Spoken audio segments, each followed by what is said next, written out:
tabloids had driven the Duchess of Sussex to thoughts of suicide, in and of itself is shocking, leading to a show of support today from the White House. For anyone to come forward and speak about their own struggles with mental health and tell their own personal story, that takes courage. But the insidious undercurrent of racism, perhaps the most damning claim in the most explosive interview to rock the royal family since his mother's interview with Martin Bashir. What I was seeing was history repeating itself, but more perhaps, or definitely far more dangerous, because then you add race in. One of the most jaw-dropping accounts in the raw, emotional interview with Oprah Winfrey, that unnamed members of the royal family were worried about the skin colour of Harry and Meghan's son. And also concerns and conversations about how dark his skin might be when he's born. What? And who is having that conversation with you? What? So, there is a conversation. Hold up. There are several conversations. There's a about it. Which member or members of the royal family was it? Harry and Meghan wouldn't say. Oprah Winfrey on Monday only saying she knows who it wasn't. But he wanted to make sure that I knew, and if I had an opportunity to share it, that it was not his grandmother nor his grandfather that were a part of those conversations. Leaving open the question just who could have said it.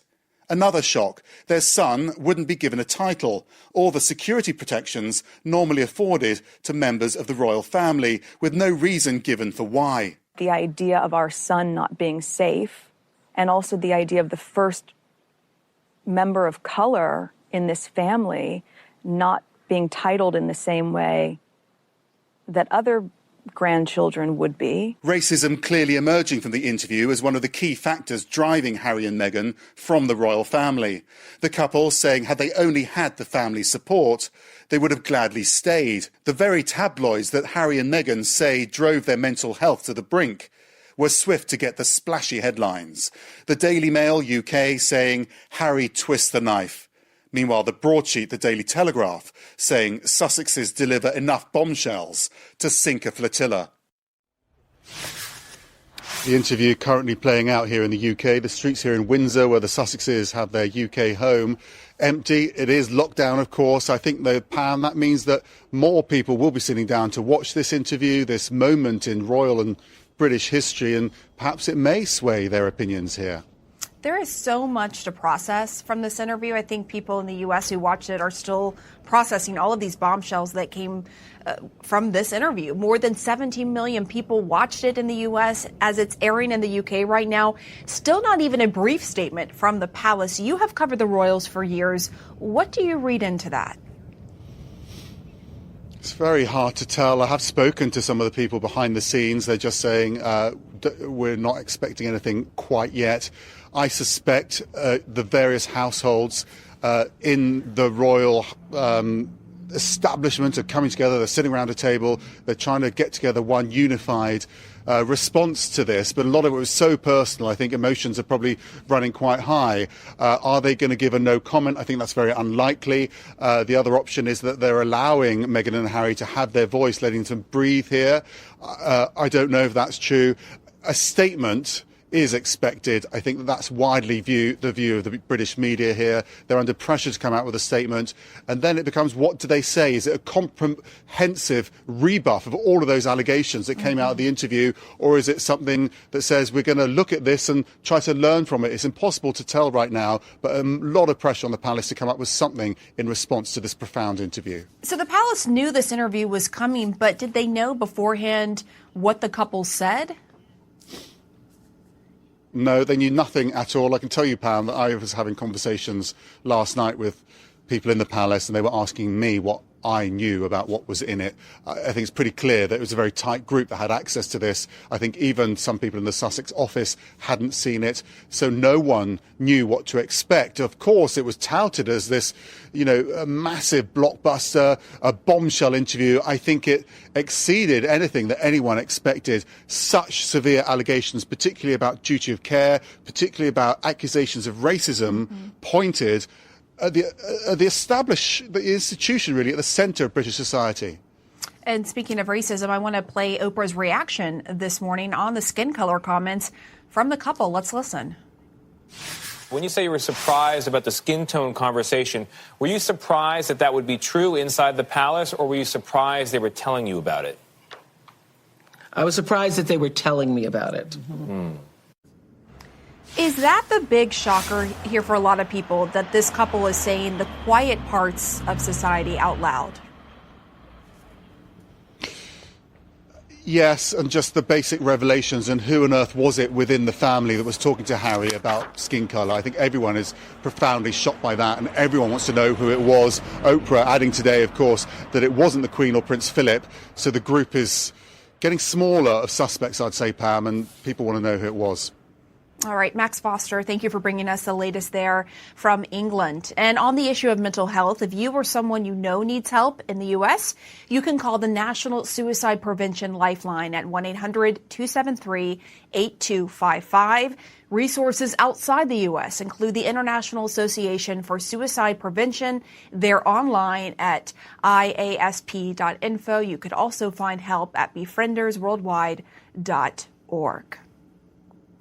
And coming up on this Monday, President Biden is preparing for a first in his presidency. That's next.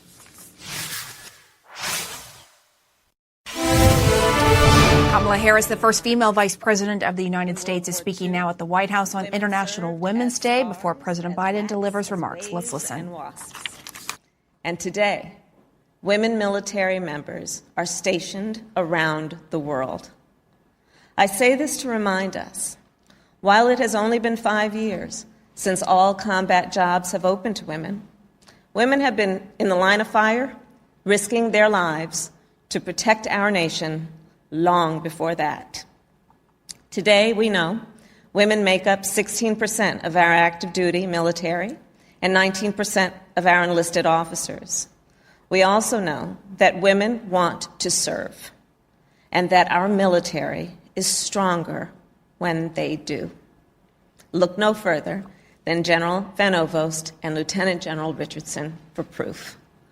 Recruiting more women to our military, adjusting policies to retain more women, enforcing policies to protect women and ensure they are heard, and advancing more women on fair and equal footing will without any question make our nation safer.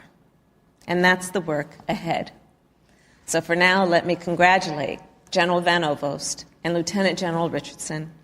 And with that, it is my great honor to introduce our Commander-in-Chief, President Joe Biden.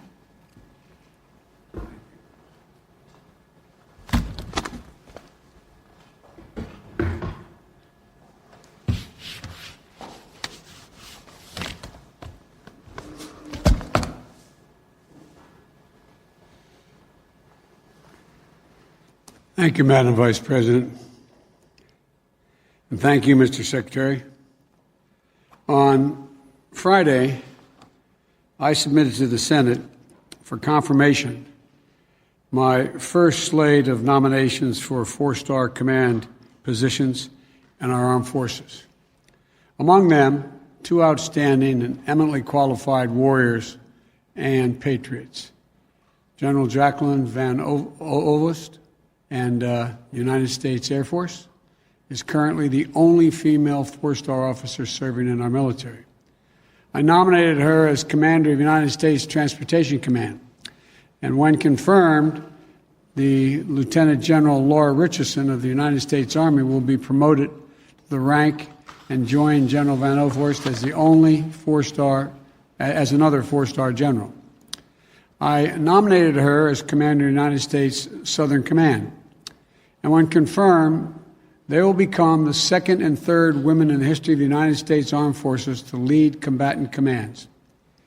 Each of these women have led careers demonstrating incomparable skill, integrity, and duty to country.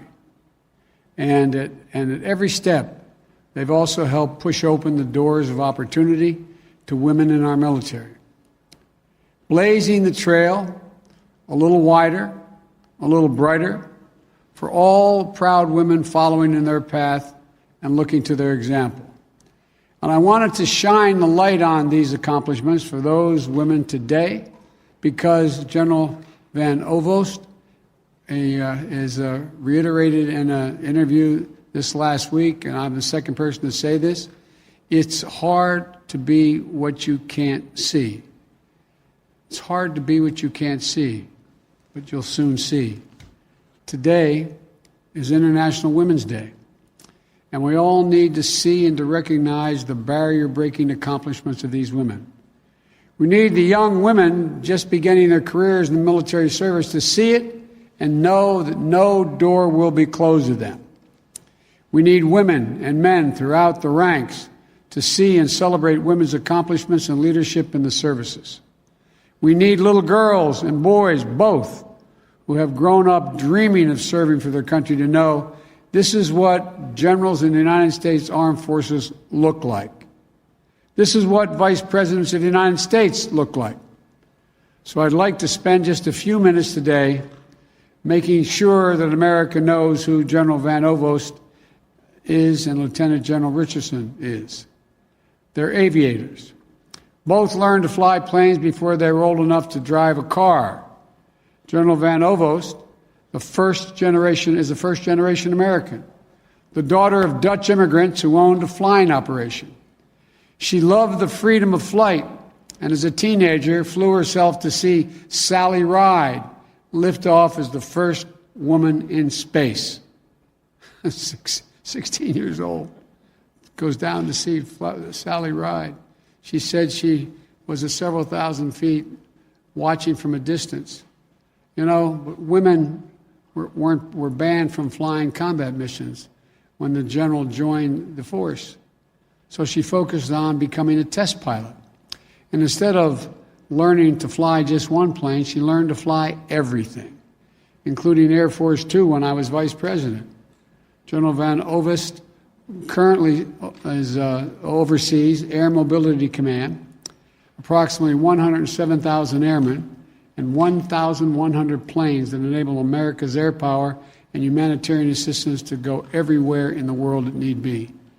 From flying water to Texas after the recent storms to ensuring our wounded warriors are evacuated for medical care from anywhere in the world, she gets it done. Lieutenant General Richardson's parents were proud patriots and must have rubbed off because Lieutenant General Richardson and her brother and sister all joined the Army. Her father encouraged her to join ROTC in college, even though that meant commuting to a different school.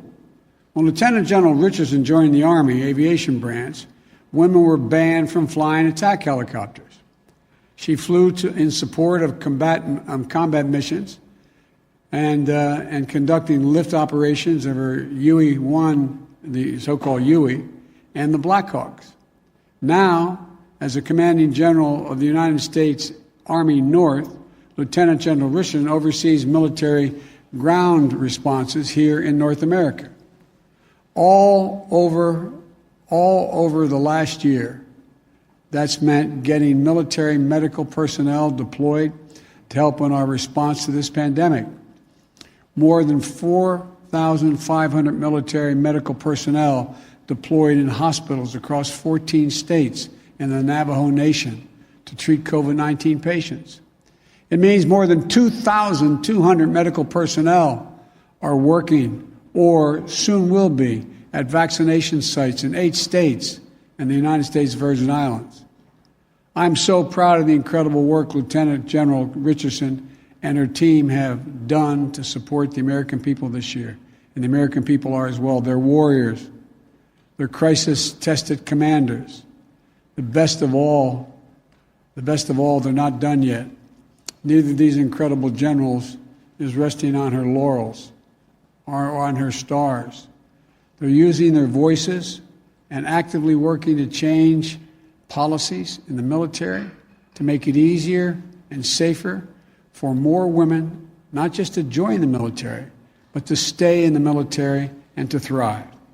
I'm incredibly proud that in 2015, under the Obama-Biden administration, we took the final steps to open up all positions in the military to anyone qualified to serve in them.